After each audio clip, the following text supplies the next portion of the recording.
दोस्तों, क्या आपको मालूम है कि हुस्न के माने क्या होते हैं? ब्यूटी के माने इंग्लिश में होते हैं कोई भी चीज जो सेंसेस को प्लेजर दे।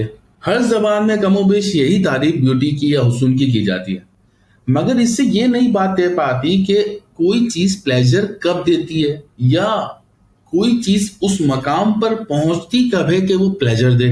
जैसा कि मैं अपने पिछले वीडियो में बता चुका हूं कि अरबी जबान सालों में नहीं बल्कि बहुत सारी सदियों की मेहनत के बाद इस मकाम तक पहुंची कि वो कुरान करीम जैसी मुफस्सल किताब अपने अंदर समा सके। यही वजह है कि इस्माइल अलैहिस्सलाम को फलस्तीन छुड़वा कर अरब में आबाद किया गया। अरब कौम पर ना तो कोई नबी आया और ना ही कोई यहाँ हुकूमत कायम हुई। ये कबाइल की सूरत में रहते थे। इस पूरे ड्यूरेशन में इन्होंने सिर्फ एक काम किया और वो है अरबी जबान की तकमील। इस वजह से अरबी जबान बहुत ज्यादा वसी और बलीग है और इसकी वसाअत और बलागत अभी आपको समझ में आ जाएगी। अरबी जबान में ये लफ्ज हुस्न मौजूद है, जिसके माने इंग्लिश में ब्यूटी को कहते हैं। एक और लफ्ज है अरबी जबान में एहसन, जिसको इंग्लिश में गुड कहते हैं। एक और लफ्ज है एहसान, जिसको इंग्लिश में फेवर कहते हैं। इसी तरीके से और भी बहुत सारे लफ्ज हैं, जैसे तहस्सुन हो गया, मुतहसिन हो गया, मुतहस्सन हो गया, मोहसिन हो गया, हसन, हसान, हसना। इन सब लफ्जों में अगर आप देखें तो एक चीज कॉमन है, वो है हे सीन नून। यही इन लफ्जों का रूट कॉन्सेप्ट है, मादा है।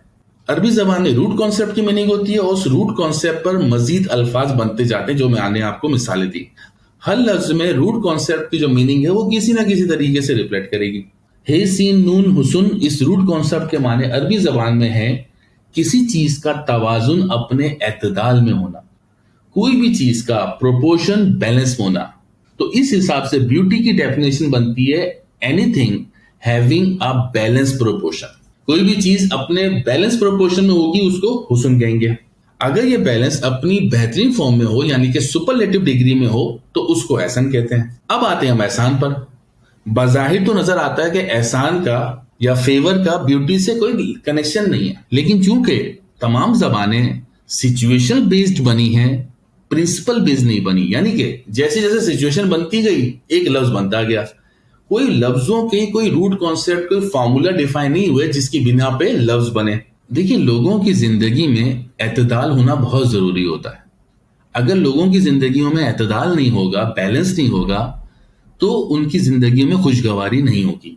अगर किसी इंसान की जिंदगी का प्रोपोर्शन इम्बैलेंस हो जाए, यानी कि अक्सर औकात पैसों की वजह से होता है, पैसों की जरूरत ज्यादा आ गई, आपके पास रिजर्व्स कम है लेकिन रिक्वायरमेंट ज्यादा आ गई, तो बैलेंस आउट हो गया ना, आप परेशान हो गए। ऐसी सिचुएशन में किसी इंसान के प्रोपोर्शन को, तवाजुन को बैलेंस करने का नाम एहसान होता है। और जब उसकी जिंदगी का तवाजुन बैलेंस में आएगा तो हुस्न पैदा होगा। एहसान का अपोजिट लफ्ज है फसाद। किसी भी चीज से जब माशरे में बैलेंस आउट होता है उसको फसाद करना कहते हैं। मिसाल के तौर पे अगर अमीर अफराद अपने पैसे को होल्ड कर लें और वो इन्वेस्ट नहीं करें, सिर्फ अपनी प्रॉपर्टीज, गाड़ियां, बंगले लेते रहें, तो रिसोर्सेज तो लिमिटेड है। अगर वो पैसा सर्कुलेट नहीं होगा तो सोसाइटी का बैलेंस आउट होगा। जैसे ही वो सोसाइटी का बैलेंस आउट होगा, माशरे में फसाद बर्पा होगा और इस तरह माशरे का हुस्न खत्म हो जाएगा, स्पॉइल हो जाएगा। तो ये था आज का हमारा व्लॉग। अगर आपको ये पसंद आया है तो इसको लाइक करें, फ्रेंड्स के साथ शेयर करें और इस एफर्ट को पसंद करते हैं तो चैनल को सब्सक्राइब करें। Thank you.